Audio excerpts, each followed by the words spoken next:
How can we tell good contractors from bad contractors? Let me summarize the characteristics of good contractors and bad contractors. First, experience. At least 10 years. Of course, the longer is better, like 20 years, 25 years. If they do rehabbing, maybe 5 to 7 rehabbing projects a year, maybe 50 to 70 projects for last 10 years. They have to be active now, not 3-4 years ago. Second, equipment. They should have their own equipment, not rented. Also, they should have truck or mini truck or wagon to carry those equipment. Third, employees or member of crew. They should have at least 3 to 4 crew members in each project site. Otherwise, it takes too long. Fourth, subcontractors. Most of the general contractors are contractors, sub-crew members, but not including electricians, plumbers. They often use those electricians, plumbers as a subcontractors. That's fine, I'm gonna accept it, but they have to inform you in advance. Also, those subcontractors should be available as soon as they have to be on the project site. Fifth, license. They should have license.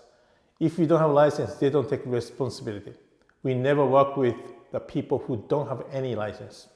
Sixth, insurance. They should have liability insurance, also workers' compensation.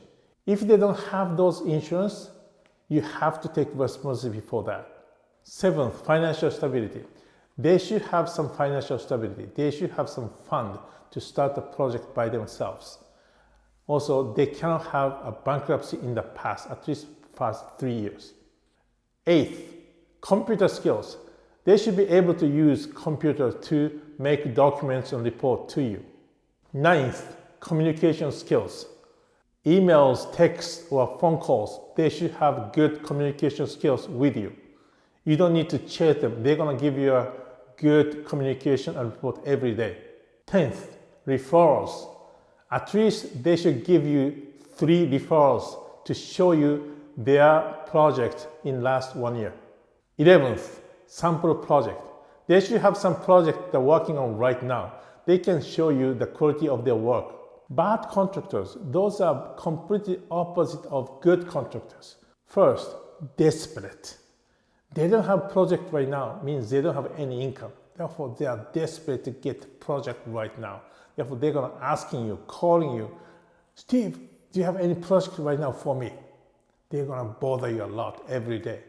Second, unprofessional. They don't keep an appointment time to meet you or to call you. They don't give you any notice until they're gonna call you to find out what's happened. They often say, I'm sorry, I had some emergency. This is unprofessional. Also, how they're gonna talk? They are so professional, polite, and also very respectful. Also, what kind of appearance they are? Do they have some t-shirts with a company logo or very casual and not professional? Third, unlicensed. As I said, we never use any unlicensed contractors. If you ask if they have a license, they say they have it, even they don't have it. You have to ask them to show you, you have to confirm. Fourth, uncooperative. They are not willing to sign any document with you. They don't get back to you in a timely manner. They don't give you any reports by email or text or phone calls. You don't know what's happening on their project. Fifth, financially risky. If they are financially unstable or broke, they don't have any money to start the project by themselves, usually they're gonna ask you money up front. I understand sometimes they need money to buy materials. In that case, you're gonna buy materials by yourself and give it to them. If they're asking some big amount of money up front for labor, even they don't do anything yet, you never accept this. It's absolutely no-no. Sixth, unverifiable. Maybe they don't have any project in the last 1 year, 2 years, or they are not doing anything right now. Therefore, they can't provide any references. I will explain to you what's going to happen if you use that kind of bad contractors in the next video.